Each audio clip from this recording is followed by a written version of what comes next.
Hey, what's going on, everybody? Welcome back to the channel. My name is Hart for those of you that are new.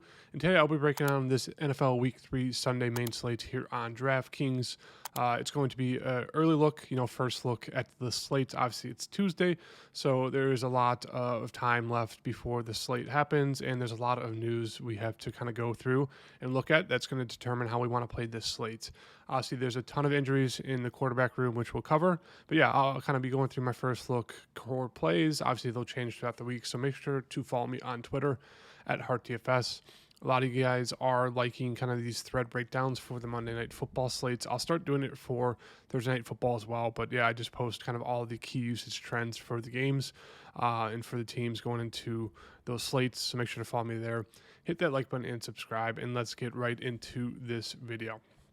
So, as I mentioned, first off, recapping week 2, really good week 2 for me. I cashed in every single lineup besides my afternoon only lineup.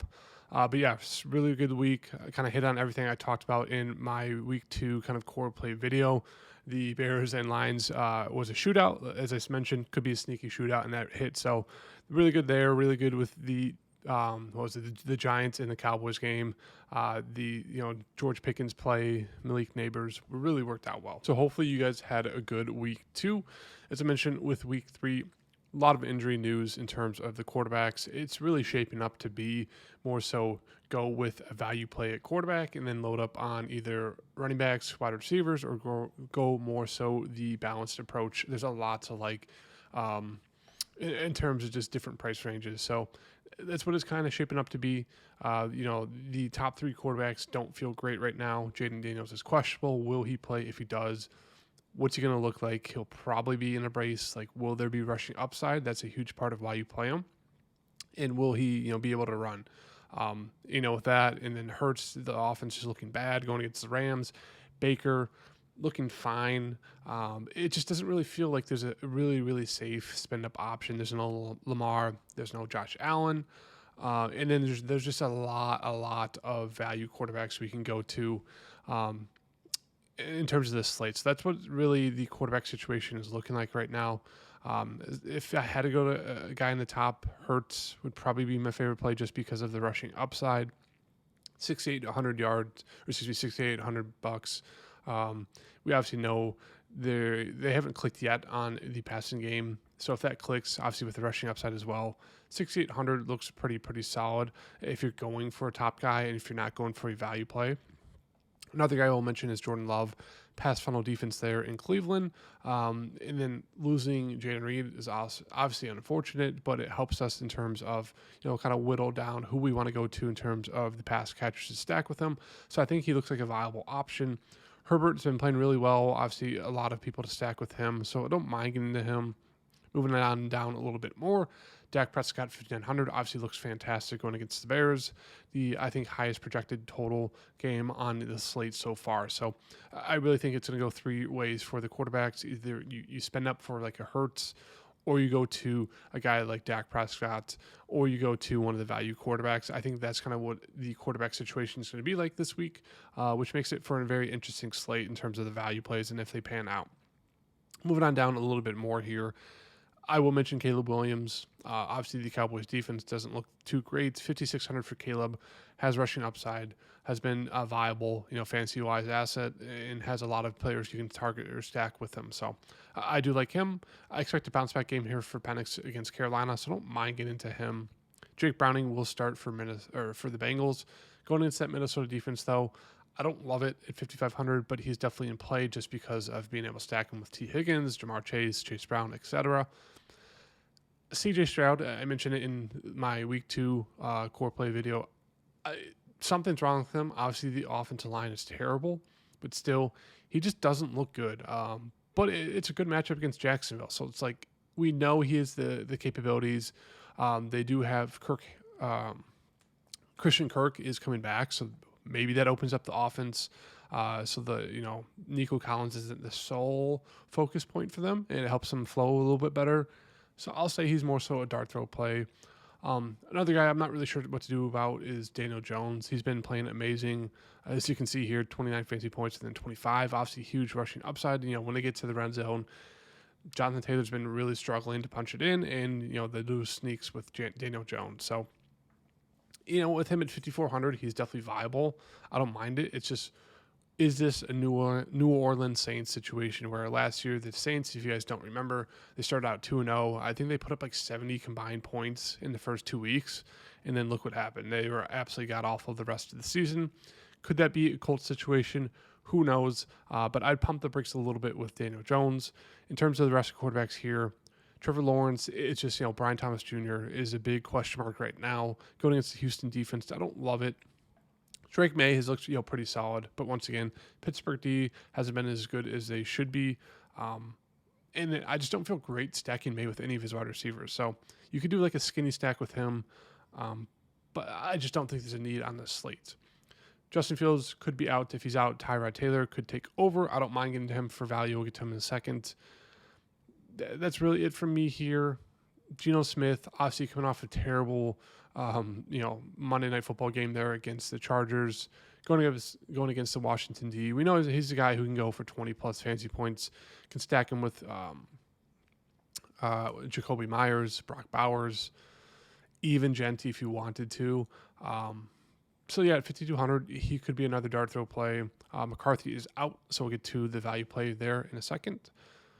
I will mention Sam Darnold is like a skinny stack play. Him and JSN could be your skinny stack. Bring it back with Kamara. I don't mind that at 5,100, even though he hasn't looked too great, and offense is pretty much just focused on JSN getting all the catches. Mac Jones, as I mentioned, looks like a great value play, and he went for 3 touchdowns, 279 yards. Once again, him and all the pass catchers, Juwan Jennings, Ricky Pearsall, CMC, all still look way too cheap for just the overall production and the looks they should be getting. So him at 5,000, running it back with him, I don't mind it. Moving on down a little bit more, as I mentioned, Tyrod Taylor, one of those quarterbacks who is rushing upside. He'd probably be my least favorite play of the value quarterbacks. Actually, I would have him above Jake Browning. But still, I don't know if there's a need to get to him. I'd rather get to Mac Jones. I'd rather get to Carson Wentz over him. And then the guy I just mentioned, Carson Wentz, should be in play here, taking over for J.J. McCarthy. He's a flat minimum price tag of 4,000 going against the Cincinnati Bengals defense. So him pairing him with Justin Jefferson, even the T.J. Hawkinson, looks really, really good as a value play there to start off. 4,000 for a quarterback who can get you 15, 20 fantasy points, maybe even more. Obviously, there's a ability for him to go out and have a terrible game, but still, $4,000 for starting quarterback. You get to throw it to T.J. Hawkinson, Justin Jefferson. You have capable running back Jordan Mason. You have a good coach. Like, I think they should be able to scheme up a pretty good game for Carson Wentz to get you 15, 20 fantasy points at 4,000. Really, really strong there.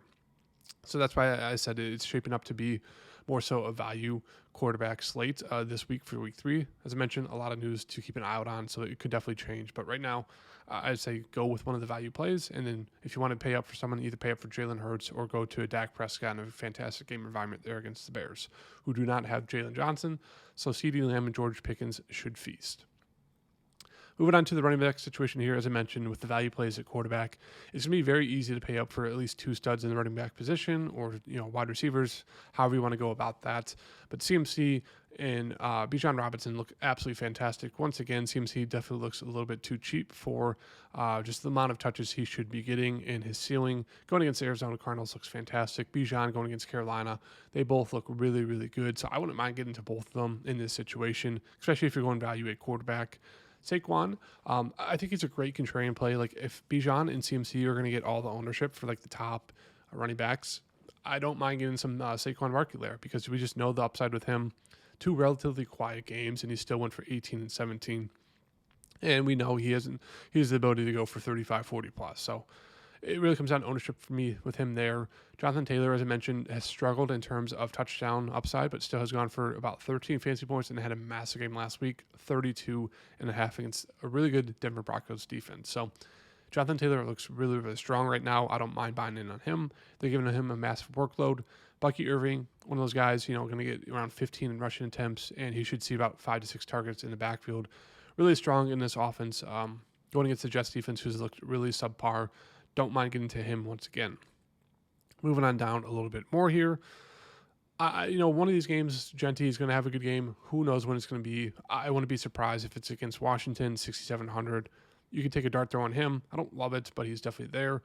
And kind of getting into this range, I do really like if you're not getting up to like the top 3 running backs, going to one of these guys of a Kamara, a Hubbard, Javonte Williams, Breece Hall, Travis Etienne, and Kenneth Walker. Kind of this range here, and I'll throw in Pollard as well. All of these guys are really, really like them.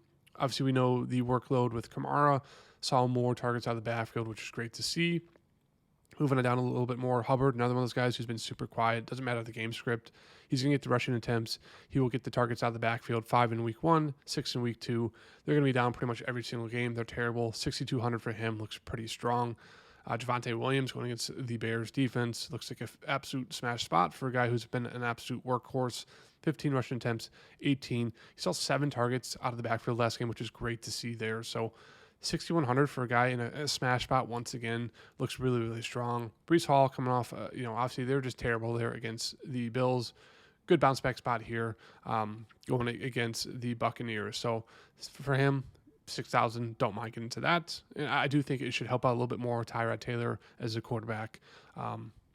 Kenneth Walker, one of those guys I'm high on, had a nice bounce back game there. Still splitting the backfield with Charbonnet, who's still receiving more of the carries, but Charbonnet is just not explosive, not good. He looks very slow running the ball. Kenneth Walker finally coming into form here. So early look core play for me is going to be Kenneth as more so like a riskier play, but I still think he looks really, really good here against the Saints at 5,800. So I'll throw him in as early core play for now. And then Tony Pollard, as I mentioned, 5.7, bell call back.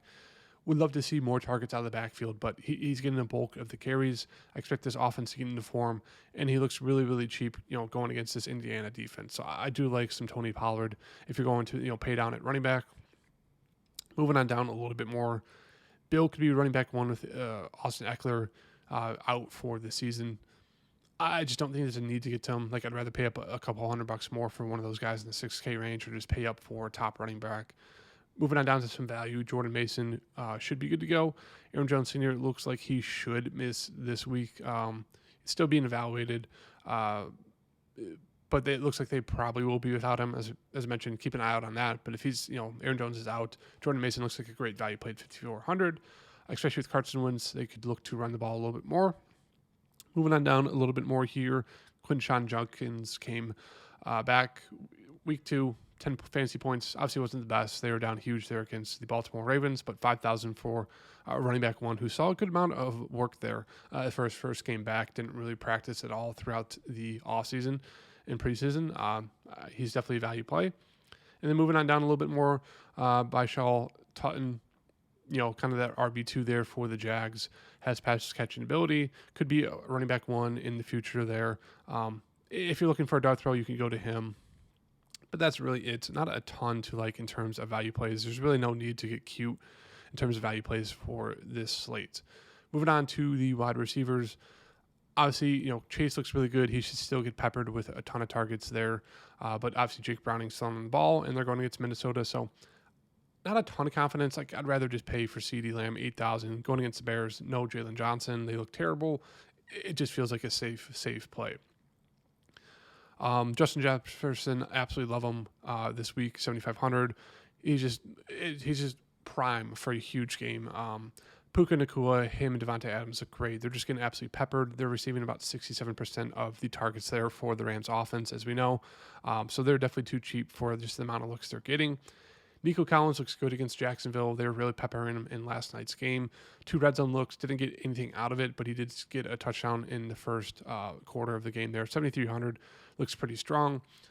Always love me some Ladd and Mike Evans. Mike Evans, one of those guys who's primed to have a big game here soon. Jason getting absolutely peppered with targets. So there's a lot to like here in terms of wide receivers. Moving on down, AJ Brown, another one of those guys who's primed to have a huge breakout game soon. Devontae Adams, as mentioned, seeing a ton of targets there, 8 and 13. He looks really strong, 6,200. Moving on down a little bit more, Sutton, a guy who good game week 1, week 2, wasn't really involved. I can expect to see him a little bit more involved going into week 3. London, kind of like AJ Brown, kind of like Mike Evans. I think he's primed to have a huge breakout game here soon. Going against the Panthers looks really, really strong to play him. George Pickens against the Bears looks strong. Tet, Really like some tat there. They're going to be down. He's going to get peppered. He looks like a good play. Jacoby Myers is pretty cheap. I think Geno could be a decent, risky stack going against the Commanders. You have Brock Bowers. You have Jacoby Myers. He's seen 10 targets in 12. Like, relatively cheap price tag for guys who are going to see 10 plus targets in Myers and Brock Bowers. And Geno is capable of having a decent game, so that could be a stack you go to. Moving on down a little bit more, as I mentioned, the 49ers wide receivers, Ricky Pearsall and Juwan Jennings, are definitely too cheap for just their expected role, so they definitely look good. Smith, Odunze, and DJ Moore all look really, really solid at their price tags. I will mention Ridley. He should have a good game here relatively soon. That's really it. I don't think you need to get too cute here in terms of wide receivers. Now, I will mention Green Bay just because they did lose Jaden Reed, no Christian Watson. So it's going to be the golden Romeo Doubs, Wicks, and Savion Williams show. Now, they still have Heath they can throw in there. But obviously with Reed being out, it helps a little bit more to consolidate the targets. So I think Matthew Golden is primed to have a huge game here soon. His separation rate was one of the best in week 2. Obviously, he did not get a single catch, but I think it's just building for a huge game from him too. And Cleveland, pass funnel defense, really, really like the opportunity here for Golden, for Dobbs, and a guy like Tucker Kraft. So if you're looking for some value, you can definitely look to these Green Bay wide receivers. I think that's really it for the wide receiver situation for me. Yeah, I think that's it. I will mention Hunter Renfrow. I was huge on him in week 1. I played him in one of my lineups in week 2, which really helped.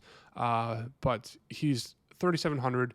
Saw 9 targets that last game. They're going to be down always, and it seems like Bryce Young really likes to target him. He had 2 touchdowns, and he could have had a way better game in week 1 if you guys didn't see the highlights. Bryce Young underthrew him on like a 35-yard touchdown pass. Underthrew him. Incomplete, so it looked like a way worse game than it could have been. So he's been getting involved. So at 3,700, definitely a firm value play if you want to get down to like a cheaper value play. Him and I think the Green Bay Packers look really good. And then in terms of tight ends, once again, Brock Bowers, Trey McBride are clearly the 2 best plays you can get to. Brock Bowers coming off a very disappointing game there against the Chargers, only 8 targets for 5 catches, 38 yards. Obviously coming off of that injury. Maybe you could say he's a little bit rusty, was being a little bit hesitant, but still 6,000 for him looks very, very cheap against Washington. Trey McBride just getting absolutely peppered with targets, 9 and 7, which I guess is not absolutely peppered, but he's a huge part of the offense here. I think he's like 57% of the looks for the Cardinals.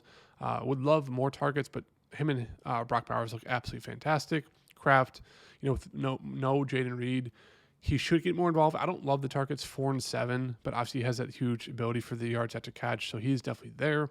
Warren still looks really, really solid there as a big yards after catch guy. Njoku, I'll still mention him. Hasn't really produced, hasn't really gotten a ton of targets. They've been, working Fannin Jr. a lot, but he is there.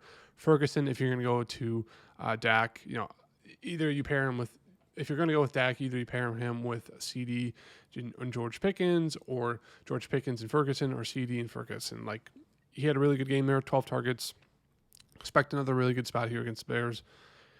And, one of the other 2 tight ends I'll mention is Juwan Johnson. Been a huge part of this offense with Spencer Rattler at quarterback. He's done really, really well. And then moving on down to the last kind of 2 guys I'll mention. Kyle Pitts has actually been somewhat decent and intriguing at that price tag. And then TJ Hawkinson with Carson Wentz, I expect to have a bigger role here. Only 4 targets and then 3 targets. Expect him to bounce back for a pretty solid tight end there. And I will mention Goddard. If he's good to go, he's definitely worth a look there. And then moving on to kind of the defenses.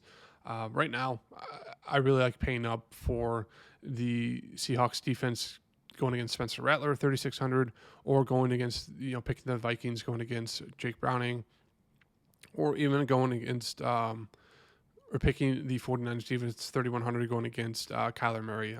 Those are kind of the defenses I like right now. You can even get a little bit cuter if you want to go down here. The Cowboys, 2,700 against the Bears. Even though they're not really generating a ton of pressure, Or if you want to get even cuter, you can go all the way down here to like if Jaden Daniels is out, obviously the Raiders at 2,300 could be in play.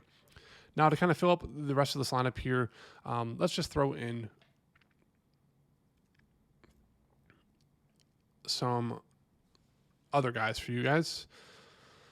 I still really like Brock Bowers in this matchup, and then we'll go to one more wide receiver. Actually, we'll go to one running back. For me right now, let's just go one of the safer plays. Bijan Robinson against Carolina. So right now, this is kind of early core play. Hope you guys like the video. Hit the like button and subscribe, and I will have kind of my final core play video coming out Friday or Saturday.